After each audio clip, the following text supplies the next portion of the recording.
MySQL instalado. ¿Qué otras bases de datos admiten? Pues en OpenStack puedes utilizar SQLite, ¿vale? Que es la opción por defecto, no recomendada para producción. Y también me parece que están certificados, o sea, MySQL seguro os puedo decir que está preparada por OpenStack, y hay gente que está utilizando PostgreSQL para también. Los paquetes que están instalando son oficiales de Ubuntu. Sí, bueno, perdón, no. No, porque probé con la última, con el último repositorio de Precise Updates, ¿vale? Que tiene Ubuntu, y Cinder falla, ¿vale? O sea, falla porque tiene un bug en el código fuente, ¿vale? Entonces, esto está sacado del PPA que tiene OpenStack para testing, ¿vale? Está sacado de ayer. Las RCs están saliendo entre ayer y hoy, ¿vale? Y bueno, pues digamos ya comienza a ser un poquito estable. Utilizar este PPA en mitad de un desarrollo, ¿vale? Por ejemplo, cuando comenzó el tema de Grizzly, yo lo probé y no funcionaba nada, pero ya una vez que te vas acercando a las release, comienza todo a ser más estable. En proyectos de software libre, ¿vale? Y sobre todo que cuando en un proyecto te dicen, no, es que está un poquito verde y demás, ¿vale? Yo me acuerdo con Gris pasaba exactamente igual. Lo mejor es ir en tus pruebas con lo novedoso. ¿Por qué? Porque es que son proyectos que cambian bastante, ¿vale? Añaden elementos de configuración nuevos, otros los quitan, otros no los documentan y los añaden, otros los añaden y no los documentan. Es decir, es un poco jaleo, ¿vale? No he estado buscando y no he visto todavía ninguna guía de instalación de Grizzly, ¿vale? Entonces yo lo que he ido haciendo ha sido el método que todos conocéis como el de prueba y error, ¿vale? Vas probando hasta que las cosas te van enganchando. La documentación, ya os digo, no convence demasiado, ¿vale? Por decirlo de alguna forma. Bueno, voy a instalar apt-get install RabbitMQ server.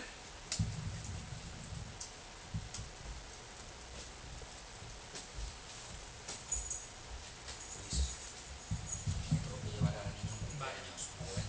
Venga, perfecto, gracias, Diego. Hasta luego. Bueno, ya tendríamos aquí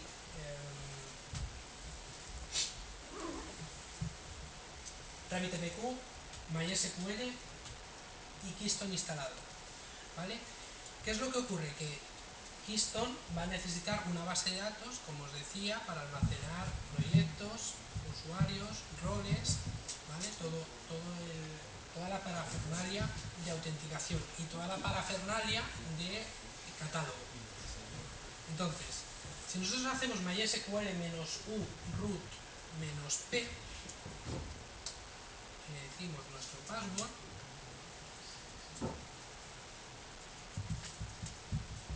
ahora mismo en nuestro MySQL, nuestra base de datos MySQL, no tenemos nada, ¿vale? Cada uno de los servicios de OpenStack van a empezar a rellenar con bases de datos nuestro MySQL. Esas bases de datos las van a rellenar obviamente a su vez con las tablas necesarias, ¿vale? Bueno, voy a crear la primera base de datos para Keystone.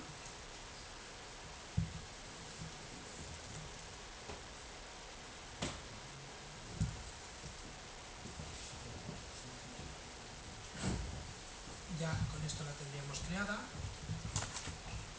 Y vamos a crear un usuario para esta base de datos al que le vamos a dar todos los privilegios siempre y cuando se nos conecte desde localhost.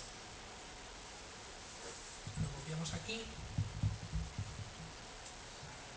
y le damos los privilegios. Este proceso que estoy haciendo yo ahora mismo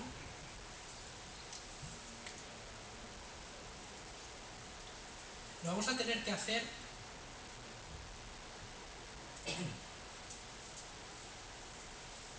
con cada uno de los servicios de OpenStack.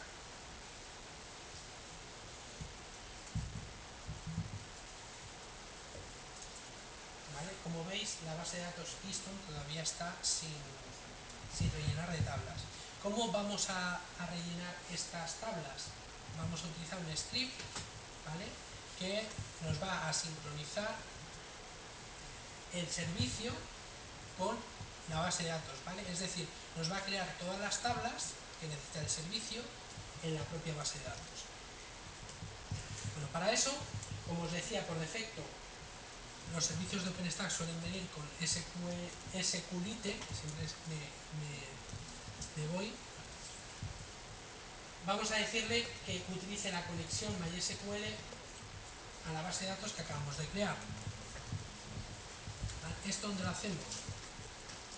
Y etc keystone.com. Vamos a sustituir esta conexión por la conexión a MySQL. Perfecto. Una vez que lo tenemos, nuestro siguiente paso, como os decía, es el de sincronizar la base de datos. Me voy a saltar este anterior, ahora os cuento un poquito sobre este paso que tenemos aquí, pero realmente no hace falta, ¿vale? Este paso lo tenía que hacer cuando utilizaba los repositorios de Ubuntu, ¿vale? Pero al utilizar el PPA, pues que va a ser lo próximo que va a salir, pues ya no hace falta crear certificados para SSL y demás. ¿Qué es lo que vamos a hacer? Vamos a sincronizar la base de datos.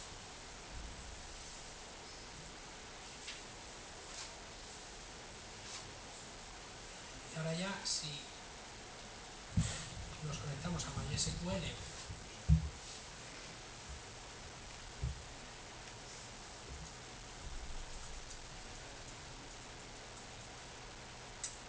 y decimos que queremos ver las tablas, tendríamos todas las tablas que ya tiene Keystone preparada para empezar a funcionar. Nuestro siguiente paso sería realizar el propio servicio, y Keystone, como veis, es relativamente sencillo de instalar, o sea, no tiene ninguna complicación, ¿vale? La complicación es que nos copiemos esto, lo metamos en un script y instalamos todos los Keystone que queramos, ¿vale?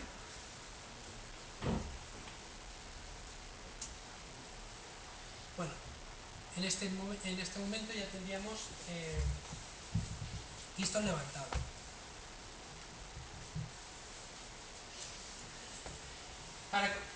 El hecho de que tenga Keystone levantado no quiere decir que tenga usuarios. De hecho, ahora mismo no tengo ningún usuario en la base de datos, ¿vale? No he creado ninguno. En el fichero de configuración de Keystone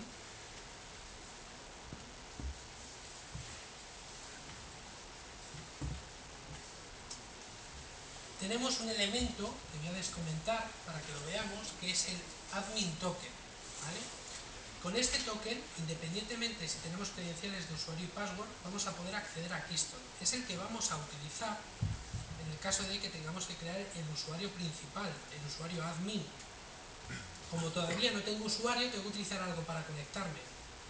Entonces, es este token. Nosotros este token le vamos a poder cambiar y vamos a poderle establecer el valor que nosotros queramos, ¿vale? Yo lo he dejado por defecto para no complicarnos la vida. Entonces, para eso, lo que voy a hacer es crear en mi punto profile una serie de variables que van a requerir todos los clientes de OpenStack. Es decir, cuando yo quiera hacer algo con OpenStack, lo primero que voy a tener que hacer es autenticarme, y dependiendo de mis credenciales voy a tener acceso a una funcionalidad u a otra, ¿vale? Para evitar tener que estar repitiendo en cada cliente OpenStack que utilicemos todos estos datos, ¿vale? Lo que voy a hacer es lo meto dentro del fichero de configuración y a partir de ahí ya se reutilizará. Entonces me copio todo esto.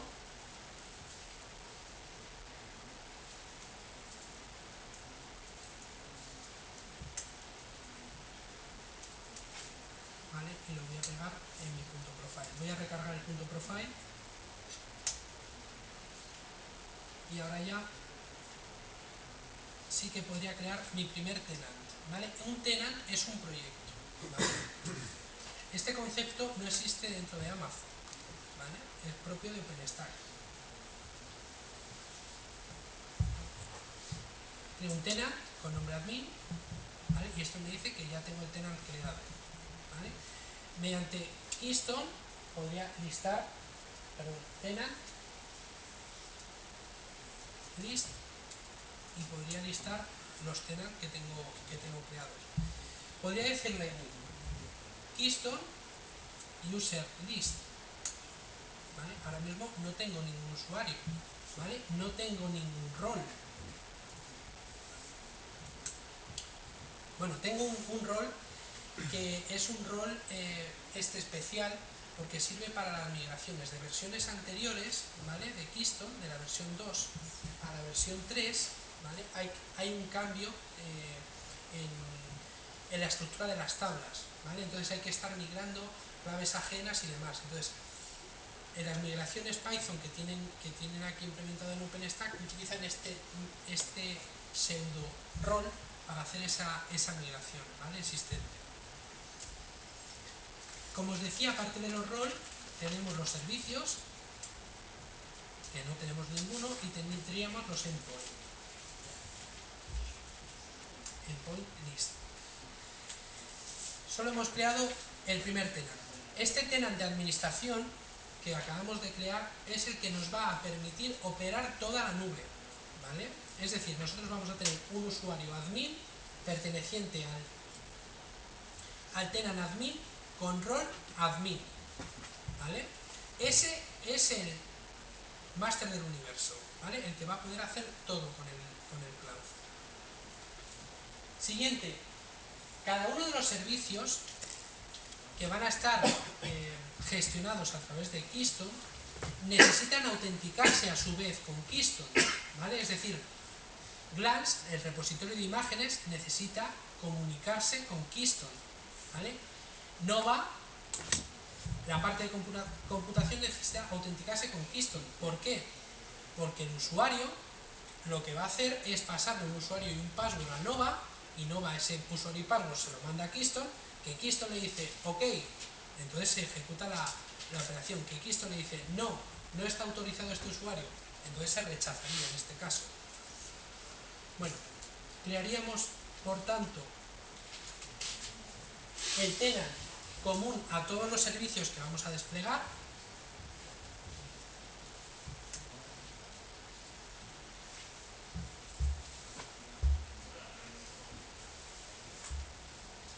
Y a continuación voy a crear el rol de administración, ¿vale? Ya no voy a ir listando los resultados porque, bueno, lo tenéis ahí en transparencia y realmente no aporta nada.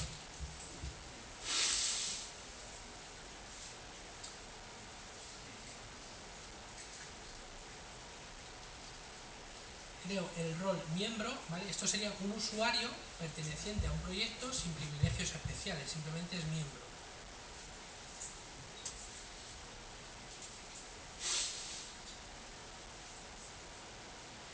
Tendríamos, bueno, la lista de roles hemos dicho que me lo voy a saltar. Vamos a crear los usuarios. Creamos un usuario admin con password secreto. Siempre voy a utilizar password secreto para luego no equivocarme.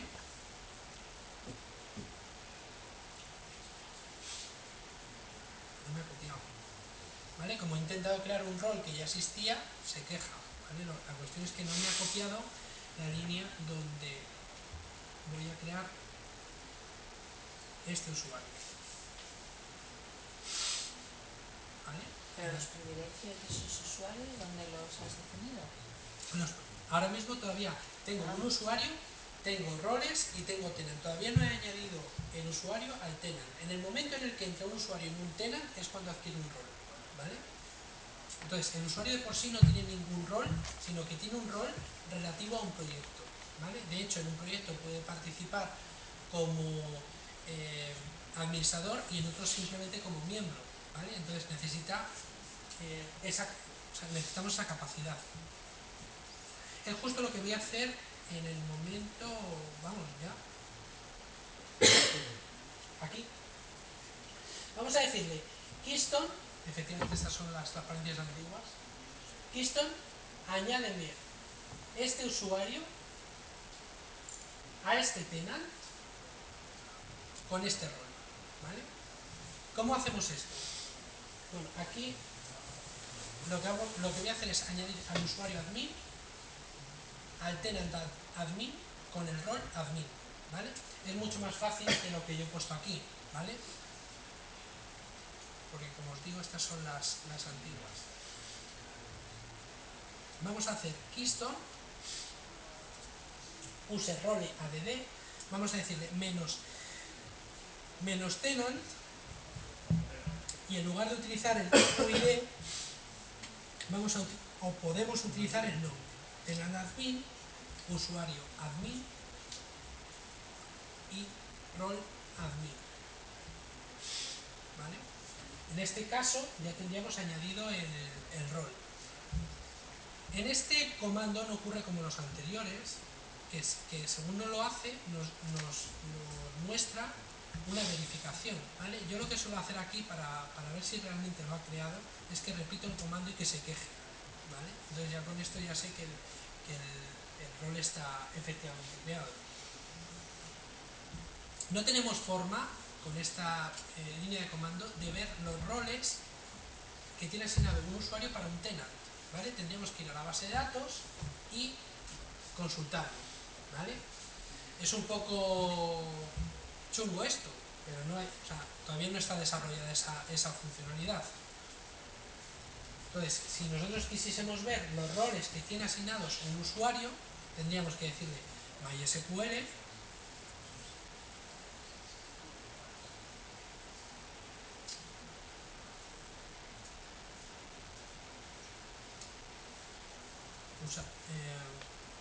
select, a ver qué tabla era, subtables, vale, user project metadata es la tabla que tenemos que utilizar. Select asterisco from user role metadata, perdón, user project, ¿vale? Y aquí tendríamos que el usuario con este UID, solo hemos creado uno, en referencia a este proyecto tiene estos roles, ¿vale? No tenemos otra forma de verlo, ¿vale? Os lo digo porque, bueno, son las típicas cosas que luego te tiras buscando documentación y al final no se puede consultar, ¿vale? O por lo menos yo no sé consultarla. Bueno, una vez que tenemos el usuario admin, el tenant admin y el role admin, lo que vamos a hacer es crear la entrada en el catálogo. Decíamos que Keystone se dividía en dos partes, autenticación, autorización y por otro lado catálogo. Ahora vamos a dar de alta el servicio en el catálogo.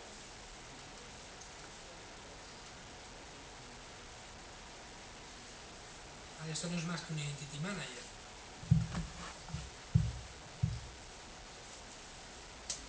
¿Vale?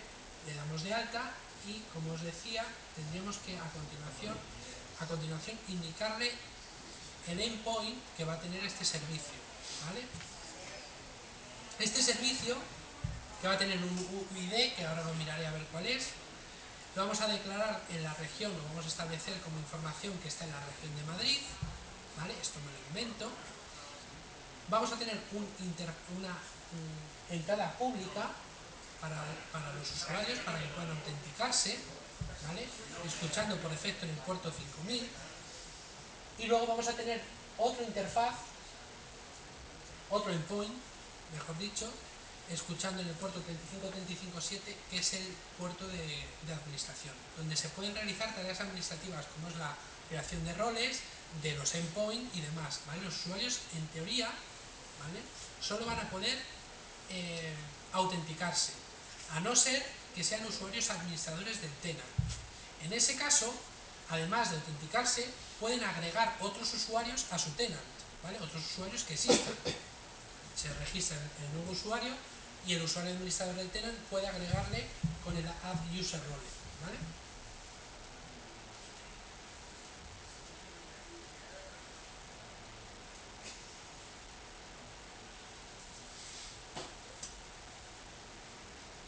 Vale, ¿qué es lo que me ocurre? Que he utilizado el identificador de servicio de ayer, ¿vale? No existe el servicio, ¿vale? Tengo que utilizar el identificador de servicio que acabo de crear, este de aquí, ¿vale? Lo copio de la transparencia y lo he pegado, por eso no he encontrado el servicio.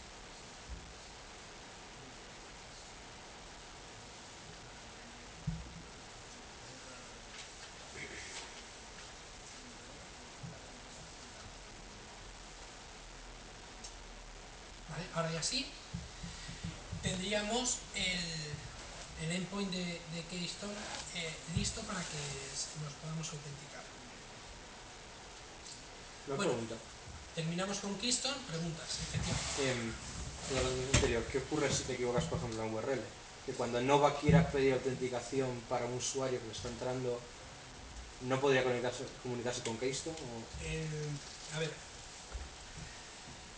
los endpoints forman parte únicamente, estamos hablando únicamente del catálogo, ¿vale? El hecho de que estén bien o mal es simplemente información que yo te doy a ti, ¿vale? Si tú tienes la información buena y sabes cuál es el endpoint real, ¿vale? Tú te puedes conectar conmigo, es únicamente informativo, o sea, no tiene ninguna implicación la configuración de un endpoint en la propia configuración de los servicios o de Keystone, ¿vale? Simplemente un listing telefónico. Si está mal el número de teléfono en el listing telefónico, obviamente no puedes llamar.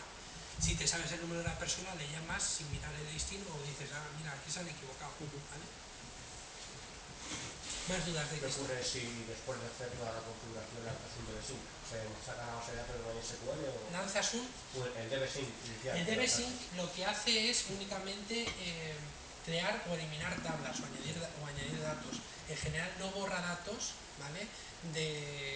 Que ya estén creados, ¿vale? A no ser que la tabla ya deje de utilizarse, ¿vale? Que es que borra directamente la tabla. Por eso os decía, o nos ha salido el guión bajo, member guión bajo, porque estos ficheros de migraciones de base de datos que se llaman, utilizan este rol específico para jugar con las claves ajenas y poder mover roles y usuarios de una tabla a otra, ¿vale? De versiones anteriores. Más, Luis, ¿qué tal? ¿Una pregunta? ¿No?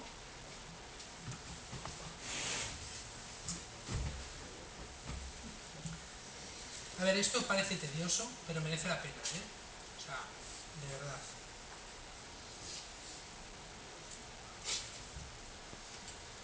Clans.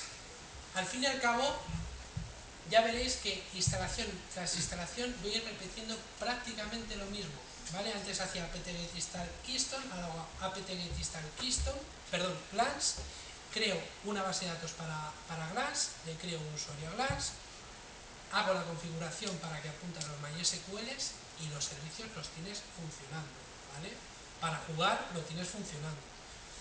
Tener en cuenta que aquí nosotros tocamos un parámetro de configuración, ¿vale? Por ejemplo, Nova, que lo veremos, nosotros tocaremos 6 parámetros, ¿vale?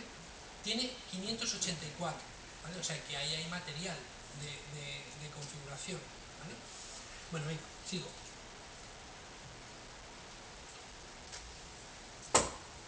apt-get install Glance.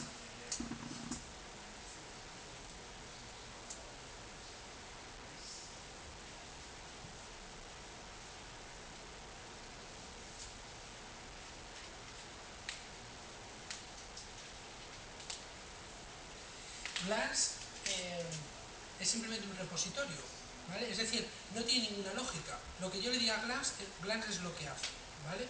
Es decir, si yo le digo a Glance, súbeme esta imagen de Windows que tiene estas propiedades, ¿vale? Glance la coge, almacena sus metadatos y luego, dependiendo del sistema de almacenamiento que le tengamos configurado, envía el fichero a ese sistema. Es decir, nosotros le subimos un chorro de byte a Glance a través del web service.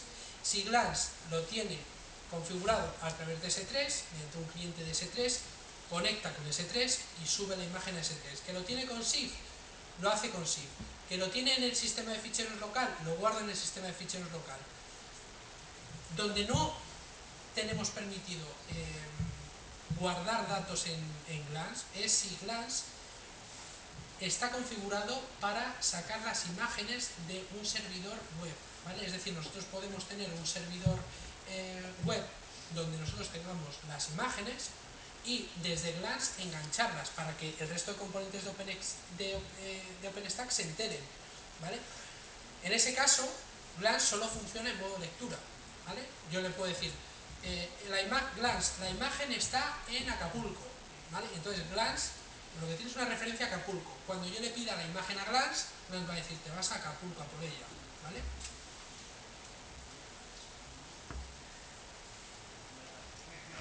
Bueno, a continuación, MySQL, hacemos un MySQL root y creamos la base de datos de Glance.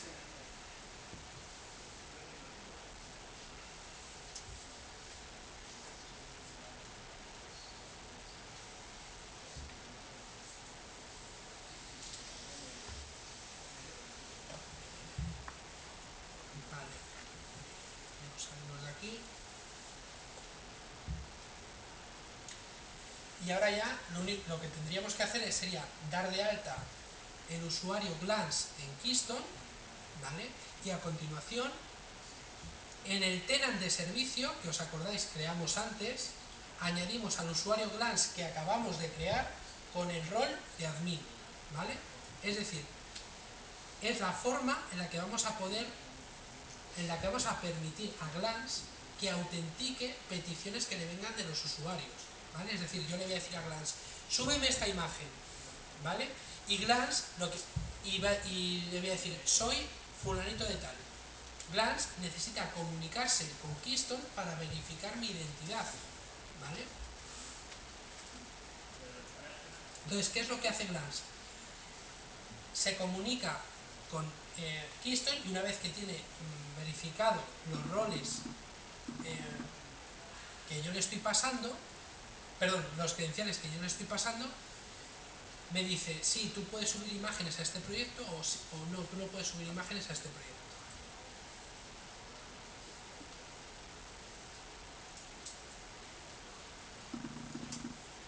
Vale, creamos el usuario Glance, le añadimos el rol.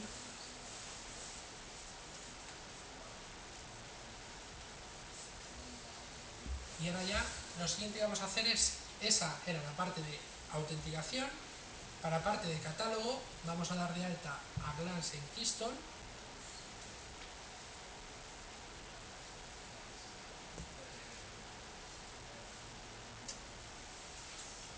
Y a continuación damos de alta el servicio. Fijaros que en el momento que nosotros le demos de alta aquí el servicio de Glance en Keystone es cuando alguien se autentique en Keystone y le diga, dame qué servicios hay disponibles para mí que pertenezco a este proyecto, Keystone es capaz de responderle con servicios disponibles. No es necesario que todos los servicios sean de OpenStack, todos los servicios que registramos en Keystone. Tenéis que verlo como un servicio de catálogo genérico. De hecho, las empresas lo utilizan para más servicios aparte de OpenStack.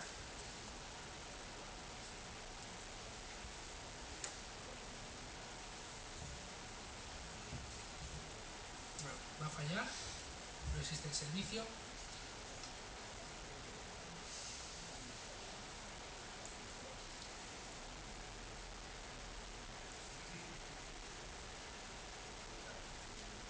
Vale, le damos de alta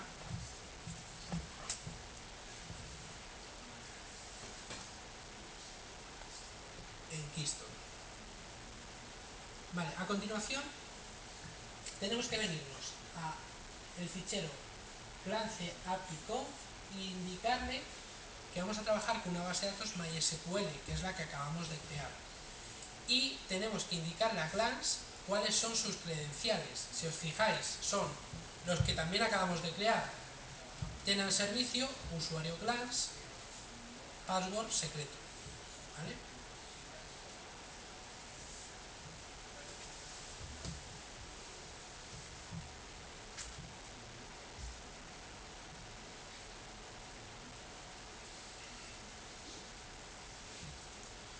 Bueno, este proceso en Glance lo vamos a tener que hacer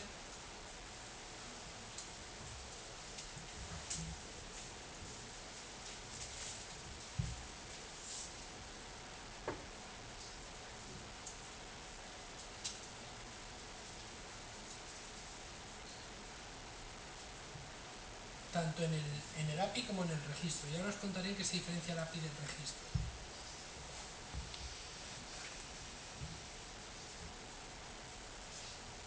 ¿Vale? Lo único, si os fijáis aquí, lo único que tengo que hacer es rellenar con service, el usuario sería glance y el password secreto. Importante marcarle que el método de autenticación es keystore.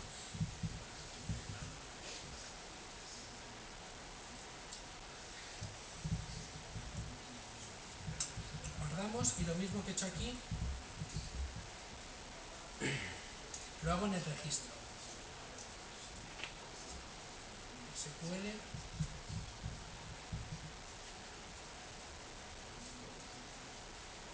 Y bueno, pues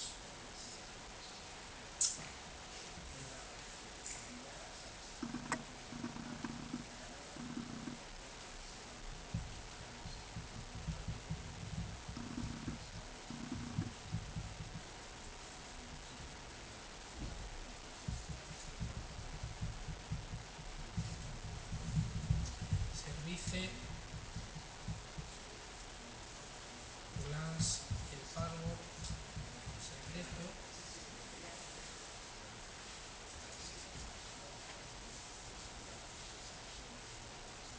Que lo haga por keystore. Este es el siguiente fichero que acabo de configurar.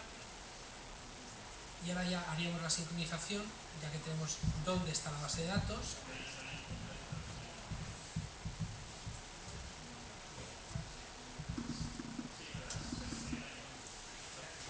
Vale, me voy a saltar la consulta de tablas, ¿vale? No la creemos, que están creadas, ¿vale? Porque no, para ir ganando un poquito de tiempo y hacer un poquito esto más ligero. Lo que voy a hacer es reiniciar el servicio y reiniciar los dos servicios de glance.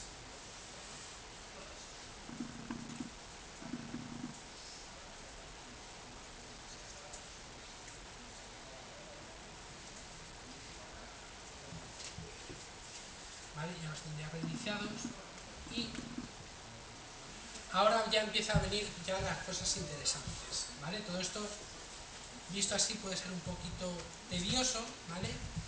Claro candidato a crear un script y olvidarme de ello, ¿vale? Pero bueno, lo estoy intentando hacer así paso a paso para que veamos realmente lo que se hace. Aquí es cuando nos descargamos una imagen, ¿vale? De internet, en este caso estoy utilizando una distribución Linux muy sencilla, Cirrus, versión de 64 bits, y lo que voy a hacer es subírsela a Glance, ¿vale? En el momento en el que la tenga subida a Glance, ya podré, una vez que tenga obviamente montado el servicio de computación, consultar imágenes disponibles. Aquí puedo tener Ubuntu, puedo tener Windows, puedo tener lo que me dé la gana, ¿vale? En el registro para que el API de computación sea capaz de encontrarlo. Bueno, pues esta descarga ya la he hecho, ¿vale? Lo único que voy a hacer es crear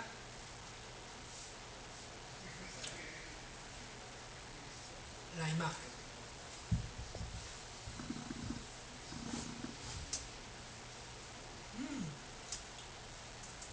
Ahí la tengo. Bueno, con esta información ya tendría subida la imagen. No estoy utilizando SIG, no estoy utilizando S3, estoy almacenando la imagen en el sistema de ficheros, ¿vale? de mi propia máquina, ¿vale? Ya os digo, todo esto es configurable, puedo llevar la imagen donde realmente quiera. Al final, ¿qué es lo que ocurre? Consiste en un volumen de byte que acabo de subirle y luego lo que veis aquí es únicamente metainformación, ¿vale? Un registro. Que como metainformación podemos almacenar lo que nos dé la gana, ¿vale? Si nosotros le decimos a Glance que nos diga qué imágenes tiene disponibles, lo hacemos con Glance Index y podemos ver las imágenes, ¿vale? ¿Qué es lo que tenemos instalado hasta ahora? Tenemos instalado el servicio de autenticación el servicio de catálogo a través de Keystone y el servicio de registro de imágenes, ¿vale? ¿Qué es lo que nos queda por instalar? Nos queda ya por instalar volúmenes, computación y Horizon, ¿vale? Tú vas hasta aquí. Está siendo muy duro. Venga. Venga, tú primero. Primero. Eso es lo que te ofrece, es un almacén distribuido, redundante Eso de todo es, esto, ¿no? eso es.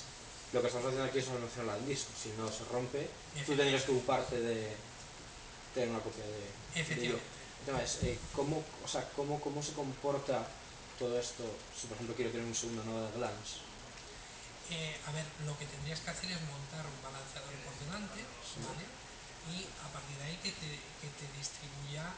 O sea, yo registraría dos nodos diferentes en el Keystone. No, tendrías... A ver, es que no montas realmente un nodo diferente de Glance, ¿vale?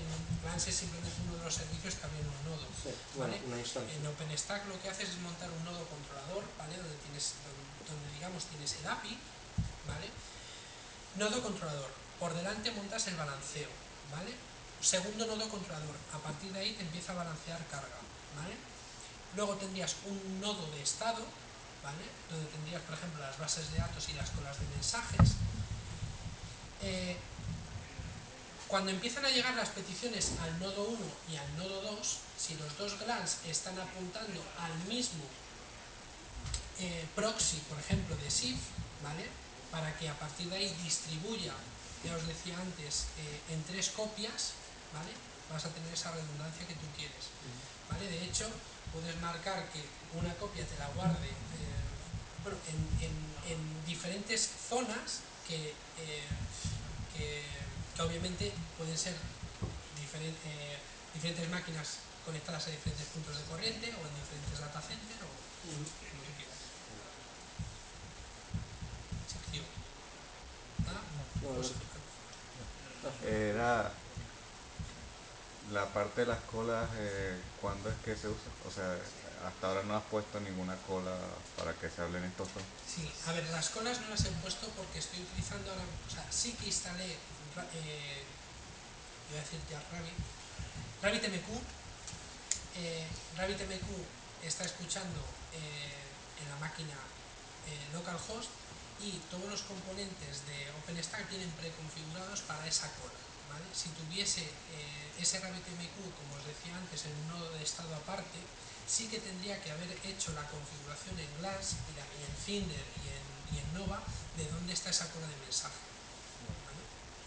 Pero ahora, como lo estoy montando en un único nodo, para no complicarlo aún más en temas de configuración, porque realmente de las colas de mensaje lo que nos tenemos que quedar es que toda la comunicación entre servicios de OpenStack va asíncrona, ¿vale? ¿Cómo ocurra? Pues ya depende un poco de la arquitectura que vayas a montar, ¿vale? No quiero meterme con temas de colas de mensajes únicamente por eso. La configuración sería exactamente igual que hemos hecho la configuración de la base de datos. En la base de datos sí me he salido de la configuración por defecto y he montado un MySQL. Entonces, de la misma forma que cambiaba la conexión a la base de datos, tendré que cambiar la conexión a la cola de mensajes. Es decir, ya no vayas a localhost, sino que vete a otra dirección IP dentro del data center. Otra cosa es, todo esto son proyectos de Django, ¿no? No. Todos estos proyectos son Python, ¿vale? Están codificados en Python. Django solo se utiliza en la parte de Horizon, para la interfaz de usuario. Se parece por cómo se inician, que cargan los datos en la base de datos, que es como cargas un proyecto en Django. Es terminología Python. Es Python 100% todo esto, ¿vale? En la forma en la que está construido. Ginés. Yo lo único de esto que está muy bien en virtualización, pero cómo se maneja, como ha dicho el compañero, entre nodos. Es decir, imaginemos que despliego 4 máquinas y quiero crear lo que es una networking o una subnet interna. Aquí no veo en ningún momento que pueda efectuar esto. A ver, ahora mismo todavía no estamos hablando de los nodos de computación, ¿vale? En el momento en el que entremos a hablar de nodos de computación, hemos reservado para este nodo dos redes, una pública y una privada, ¿vale? A través de la privada, que la vamos a montar con VLAN, es la comunicación entre los nodos que vamos a tener. Bueno, perdón, me he adelantado. Nada. Bueno, por allí. José María. ¿Sí? Cuando configuras y coges un tamaño de disco, no sé cuánto has cogido, ¿no? He cogido la verdad es que no he tocado nada del disco. No has cogido, entonces... No, lo que voy a hacer es que cuando monte los volúmenes, ¿vale? Los voy a montar en un dispositivo de bucle, ¿vale? Me voy a crear 2 gigas y para probar rápido es lo que voy a hacer, porque en otros tutoriales que he leído por internet te dicen, no, resérvate 100 gigas, pero es que no vale para nada estar montándome discos de 100 gigas para hacer una prueba, ¿vale? Entonces por eso no he tocado nada de la configuración del disco. Ya, bueno, no sé, mi pregunta va un poco que si tú coges un espacio, digamos, porque necesitas coger un espacio de disco para hacer todo esto. Sí. Si se te quedara pequeño, ¿esa ampliación se puede hacer o tendrías? Sí. A través de, o sea, puedes aumentar el tamaño del disco y sí que sí. Vale, no tienes que volver a configurar, vamos, no sé qué. No. ¿Hablamos de los test? ¿Hablamos de de las máquinas invitadas? Hablamos de... entiendo que estamos hablando de Vagrant ahora mismo. O sea, todavía no hemos sentado a hablar de máquinas virtuales creadas. Bueno, pues vamos con la instalación de Cinder, que no es, ya os digo, no se diferencia mucho de lo anterior.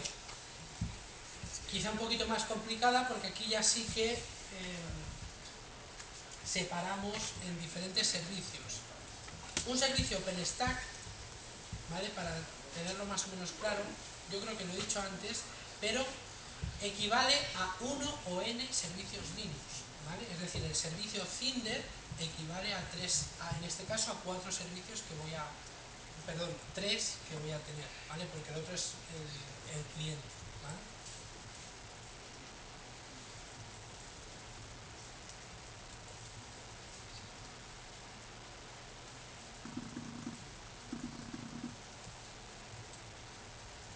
Vale, decimos yes.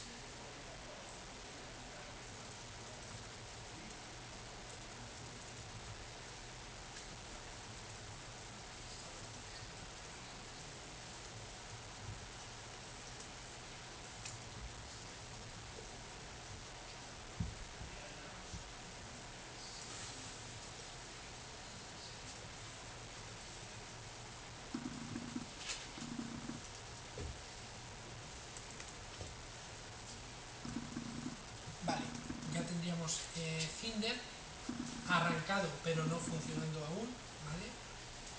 Lo siguiente que voy a hacer es crearme un ficherito de 2 gigas, ¿vale? Que lo voy a montar en el dispositivo de bucle para poder proporcionar volúmenes, ¿vale? ¿Cómo me creo este ficherito? Vale, pues le voy a decir que me lo cree.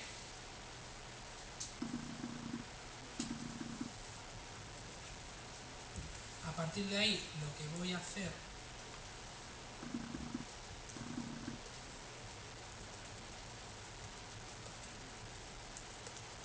es montarlo en el primer dispositivo de bucle que encuentre. ¿Vale? Como no sé cuál es el que he encontrado, lo que voy a hacer es preguntárselo.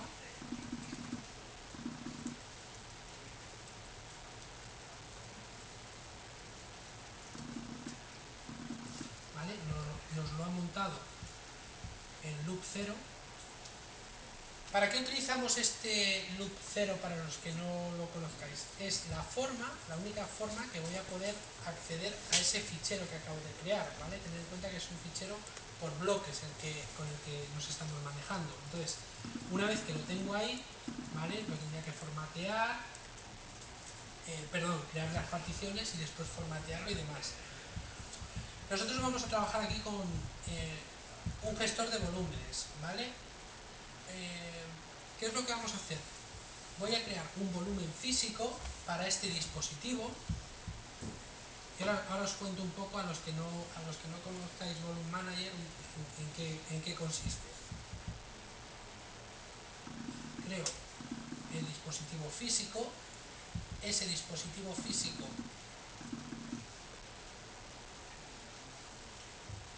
lo añado a un grupo que voy a crear.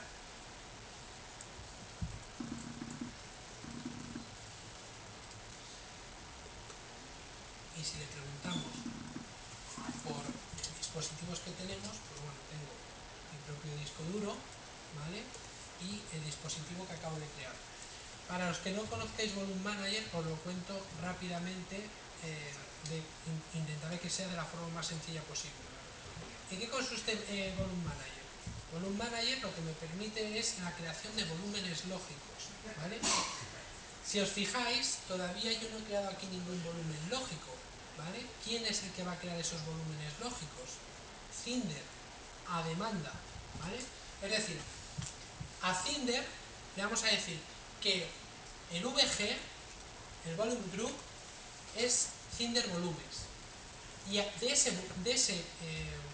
ese grupo va a poder ir creando LVs, ¿vale? Logical Volúmenes. Bajo demanda, es decir, el usuario va a ser el que va a decir, oye, que quiero un volumen de 1 giga, ¿vale?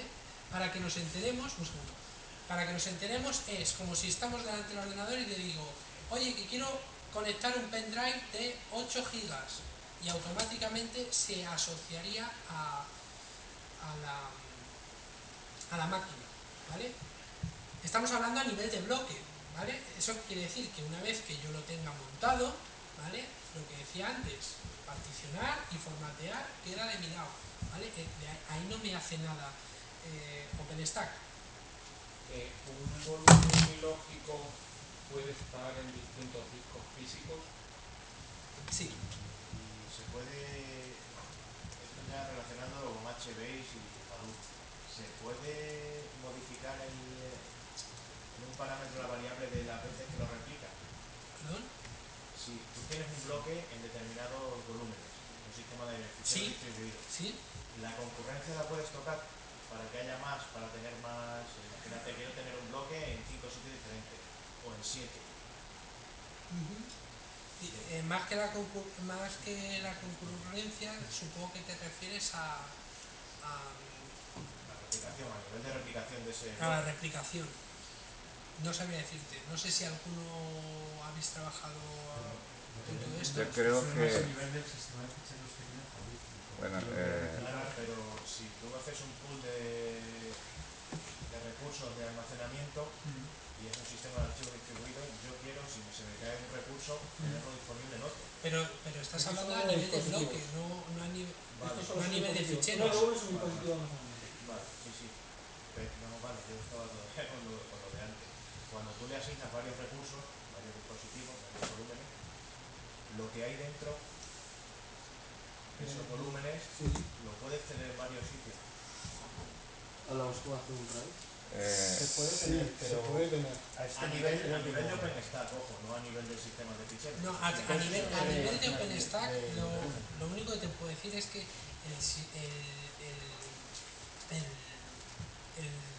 dispositivo de bloque se monta a través de iSCSI, ¿vale? Y se monta en el sistema operativo y tú lo ves como un dispositivo de bloque, como si conectases un nuevo ordenador. Eso es lo único, hasta ahí entra OpenStack. Todo lo demás, y además te lo monta a nivel de host, no de máquina virtual. Vale, o sea, tú lo puedes desarrollar sobre.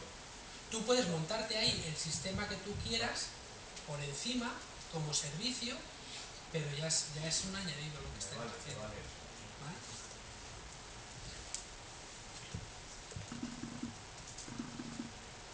Tengo una pregunta.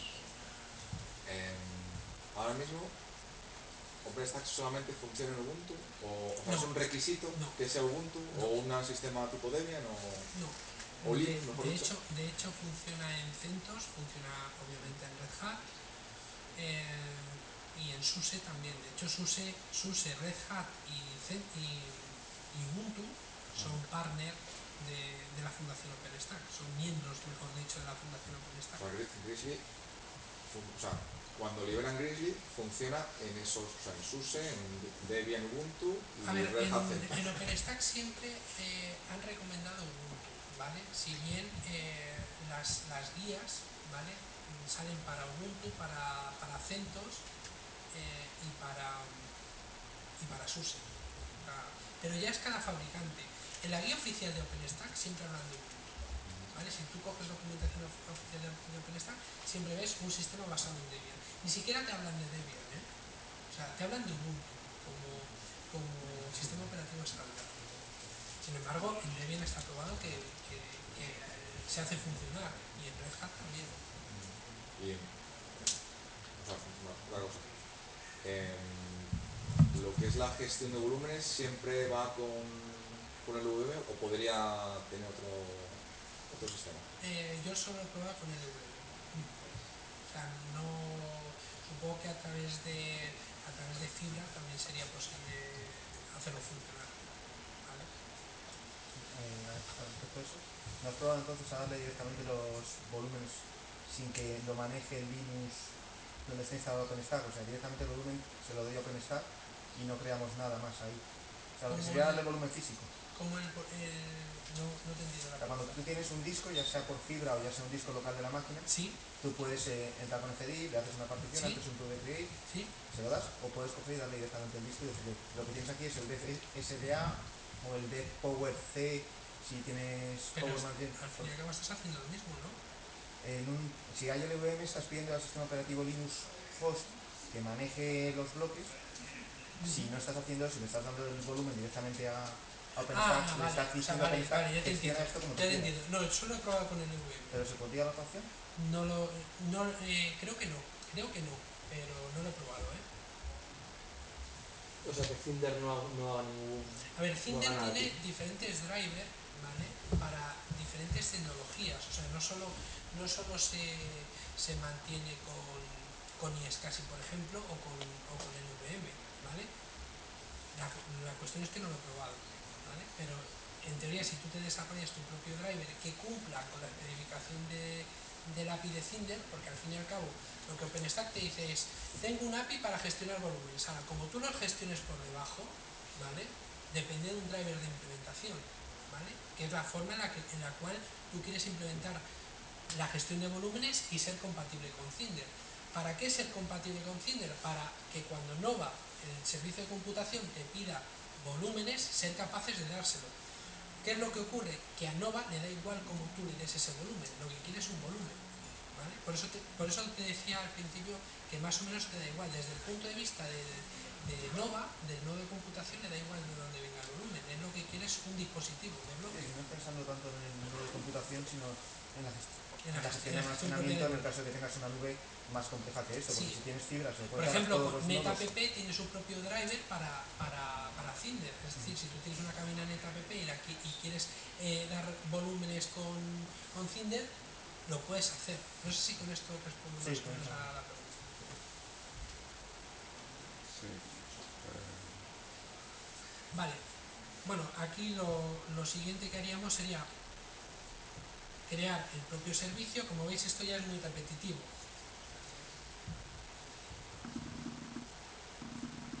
Vale, creo el servicio.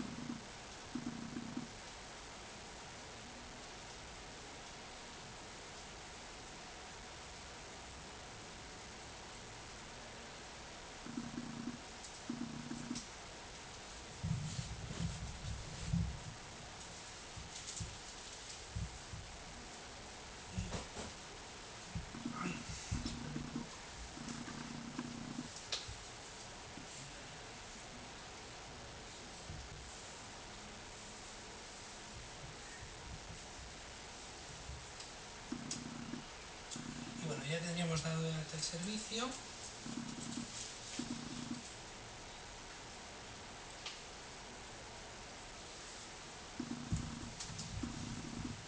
etc cinderconf, no es.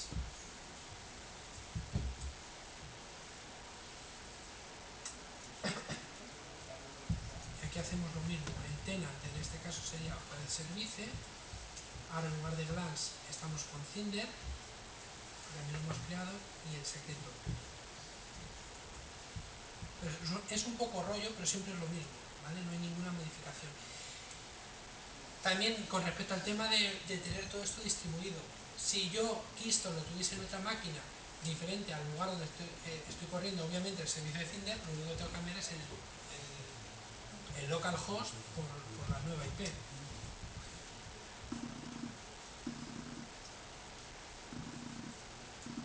Tocamos la conexión de la base de datos.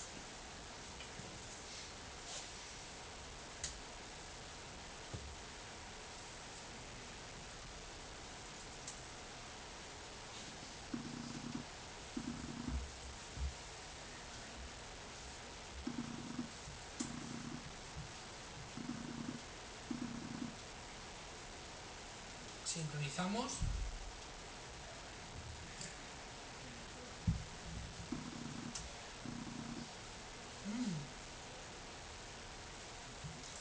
¿No he creado el usuario? ¿No? Creo que no, sí. Me lo habré saltado como los...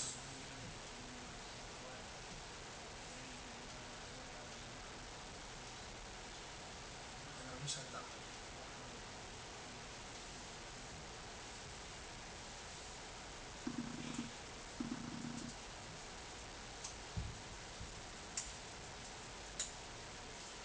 No, todavía no.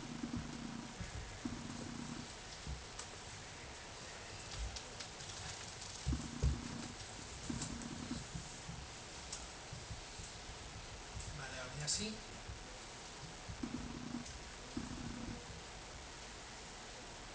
Me salto lo de la visión de las tablas, eso lo podéis probar. Y ahora ya, lo único que tendríamos que hacer es reiniciar servicios.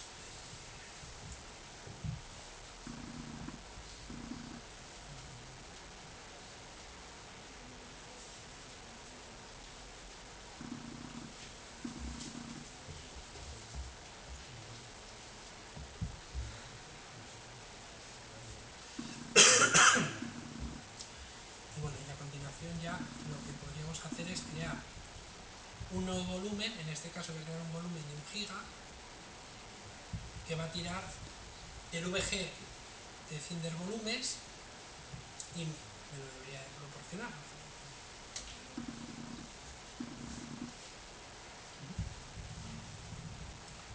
Todavía no le has dicho cuál es el VG.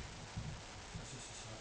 El VG, El que va a usar. sí, a ver, es que he utilizado por defecto el Cinder que tiene el Volumes, nombre, ese es el nombre valor por vale. defecto. Entonces, en la medida de lo posible estoy utilizando nombres por defecto para no tener que estar tocando configuración. Vale. Más que nada porque ya veis que sin tocar mucha configuración aún así hay que tocar bastante, ¿vale? El Cinder Volumen es el valor por defecto, pero esto es configurable.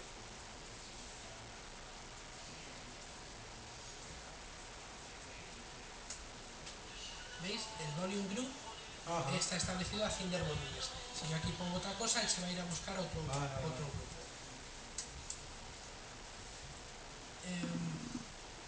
Bueno, aquí esto no está funcionando. Me dice que no estoy autorizado. ¿Vale? Entonces, cuando nos ocurran cosas de estas, pues como siempre me iría al log a ver qué es lo que puede estar pasando. Entonces en var log Keystone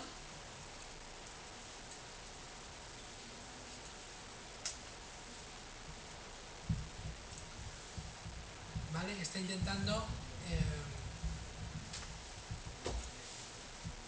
a Keystone sí que vemos que somos capaces de llegar, entonces el problema realmente no lo tenemos en Cinder, sino que de alguna forma el servicio no lo habré dado de alta bien en Keystone o algo, se me ha olvidado.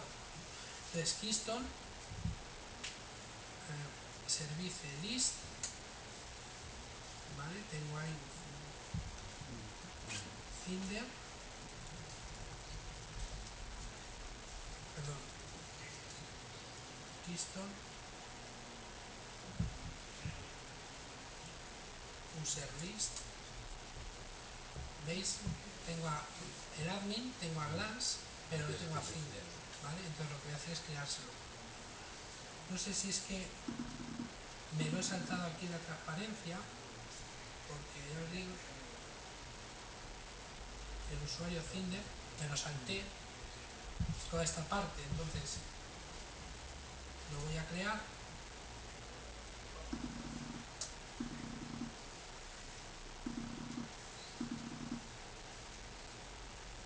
Le doy el permiso de admin.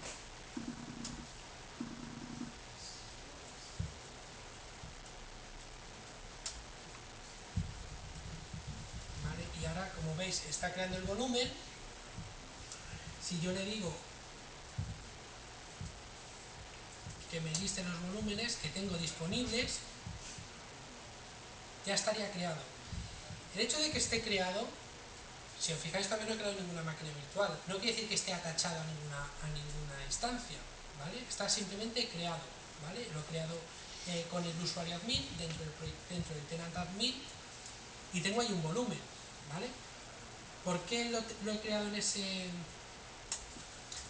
tenant y con ese usuario? Porque es el que tengo establecido aquí por defecto, ¿vale? Me lo había guardado en el punto profile para no tener que estar diciendo soy admin, estoy en el tenant admin y mi password es secreto, ¿vale? Entonces, este volumen ya estaría disponible. Preguntas hasta aquí. Esto que acabas de hacer, ¿Sí? el volumen, no es lo que debe hacer Nova. Esto lo va a hacer Nova, ¿vale? Solamente lo has hecho tú a mano para mostrarnos que... A ver, lo va a hacer Nova. Al final lo hace el usuario, ¿vale? Me explico. Cuando manda a levantar la máquina. Claro, tú tienes tu cloud, ¿vale? Y entonces dices, tengo una máquina donde tengo un Ubuntu y tengo 10 gigas, ¿vale? Uy, me estoy quedando sin espacio, quiero otro volumen. Entonces le digo, no, lo puedo hacer desde Nova o desde Cinder, pero vamos a hacerlo desde Cinder, que es la forma correcta de hacerlo.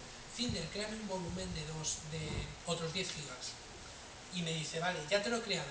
Entonces, el siguiente paso es que yo le tengo que decir, conéctamelo a mi instancia que me estoy quedando sin espacio. Y ahí ya crezco todo lo que vaya yo necesitando. Es decir, lo hace Nova, ¿vale? En Nova sí que tenemos un Nova attach volume attach, mejor dicho, que me permite asociar un volumen que yo tenga ahí en estado disponible. Tengo que indicarle cuál es su identificador, tengo que indicarle cuál es el identificador de la instancia al cual lo quiero conectar y automáticamente se conecta, ¿vale? Entonces, en lugar de aparecer ahí available, aparecería attached, ¿vale? Es decir, está ya en la instancia. Cuando ya entra en la instancia, ¿qué es lo que tienes que hacer? Tú ya estás en tu instancia, particiones y formateas. Esto es lo mismo para los que hayáis utilizado Amazon que EBS, ¿vale? Esa era es lo mismo. O sea que la imagen cuando arranca tiene un almacenamiento. La imagen cuando arranca tiene un almacenamiento que se conoce como almacenamiento efímero, ¿vale? Sí, ese almacenamiento desaparece cuando desaparezca la instancia, ¿vale? Y aquí lo que tienes es la posibilidad de decir, no, mira, yo puedo arrancar y parar la instancia, pero lo que yo tenga de almacenamiento me lo quiero guardar para mañana, ¿vale? Y no voy a estar pagando ciclos si no estoy utilizando la máquina, ¿vale? Bueno, pues si os parece, hacemos un pequeño descanso, que son menos cuarto, hasta las 6:10, y luego continuamos con